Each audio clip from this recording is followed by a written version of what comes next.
Bayangin, di tengah keramaian ada orang yang tiba-tiba teriak. Matanya melotot, suaranya berubah, tubuhnya menggigil tak terkendali. Orang bilang sih itu kesurupan. Tapi emang iya itu kesurupan? Atau ada penjelasan lain di baliknya? Di video ini kita akan membahas tentang fenomena yang sangat akrab di Indonesia, seperti sedang di acara sekolah, ritual adat, atau di pabrik-pabrik. Hola amigo, sudahkah ngelun hari ini? Oke, siapin rokok, kopi, dan cari posisi yang enak. Kita diajar sambil ngelun bareng-bareng.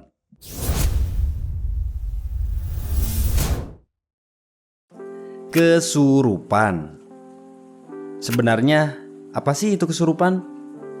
Secara umum, kesurupan sering diartikan sebagai kondisi ketika seseorang dianggap dirasuki oleh roh, jin, atau makhluk halus. Fenomena ini gak cuma ada di Indonesia, tapi di berbagai budaya lainnya. Mulai dari Afrika, Amerika Latin, sampai Jepang, dengan istilahnya masing-masing. Seperti dalam bahasa Inggris, kesurupan disebut juga spirit possession, di Jepang ini disebut kitsunesuki, dan di daerah Sunda ini disebut juga kasarumahan. Di Indonesia sendiri, kesurupan biasanya terjadi di tempat-tempat yang dianggap angker. Saat ritual adat, bahkan di sekolah atau gudang-gudang pabrik. Jadi, apa sih yang sebenarnya terjadi? Sekarang kita coba masuk ke sisi yang lebih rasional. Apa kata ilmu pengetahuan? Menurut psikologi, kesurupan bisa dikategorikan sebagai dissociative trance disorder. Ini masuk dalam klasifikasi Diagnostic and Statistical Manual of Mental Disorder atau DSM ke-5, yaitu buku panduan resmi untuk diagnosa gangguan mental. Menurut jurnal yang diterbitkan di Culture Medicine and Psychiatry pada tahun 2012, dissociative trance disorder adalah keadaan di mana seseorang kehilangan kesadaran diri, mengalami perubahan perilaku drastis, seolah-olah menjadi orang lain atau makhluk lain. Apa sih faktor yang mempengaruhinya? Bisa jadi penyebabnya adalah stres yang tinggi, tekanan sosial, sugesti kelompok, atau trauma masa lalu.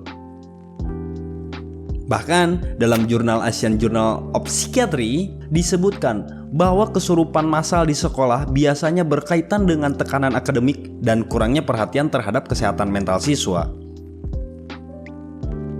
Begitu juga yang terjadi di dunia kerja. Tingginya tuntutan kerja biasanya mempengaruhi mental para pekerja, terutama pada pekerja perempuan. Karena kebanyakan perempuan cenderung lebih sensitif terhadap emosional. Jadi, tidak heran ketika ada sebagian kecil perempuan yang katanya kesurupan dan yang lainnya malah ikut-ikutan. Singkatnya, menurut sains, kesurupan bukan soal jin, melainkan tentang pikiran dan emosi manusia itu sendiri. Tapi, tidak semua bisa dijelaskan secara logika, bukan? Dari sisi Islam, kesurupan punya dimensi yang berbeda. Dalam Al-Quran, surat Al-Baqarah ayat 275 disebutkan, orang-orang yang makan riba tidak dapat berdiri, melainkan seperti berdirinya orang yang kemasukan setan, lantaran tekanan penyakit gila. Meski konteksnya tentang riba, banyak ulama menafsirkan ayat ini sebagai bukti bahwa gangguan jin itu nyata. Dalam hadis riwayat Abu Dawud dan Ahmad, Rasulullah juga menyebutkan tentang ruqyah, yaitu pengobatan dengan doa untuk mengusir jin atau sihir. Jadi, dalam Islam, kesurupan memang diakui sebagai fenomena yang bisa terjadi akibat gangguan jin, sihir, atau makhluk gaib lainnya. Namun, penting dicatat, Islam juga mengajarkan keseimbangan. Jika seseorang kesurupan, selain ruqyah, juga dianjurkan memeriksakan kondisi medis atau psikologis. Bukan hanya di agama Islam saja, di agama lain pun punya penjelasan tersendiri tentang fenomena ini. Lalu, Bagaimana kita menyikapi fenomena ini?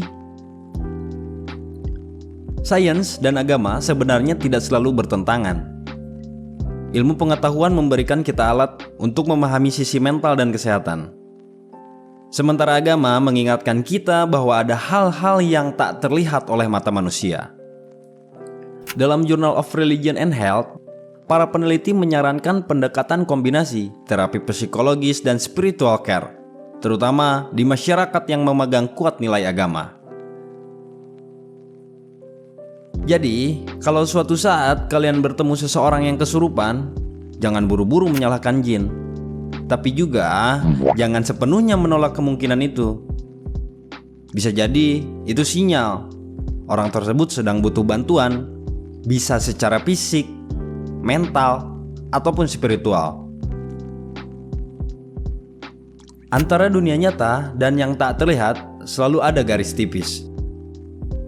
Kesurupan mungkin bukan sekedar misteri, melainkan cermin bahwa manusia adalah makhluk yang rapuh di hati, di pikiran, maupun di iman. Jika kalian pernah mengalami atau melihat langsung kejadian seperti ini, respon apa yang kalian berikan? Tulis di kolom komentar. Buat yang belum pernah kesurupan sampai detik ini, jaga kesehatan, jaga mental, beresin sekarnya, buang sampahnya. Adios.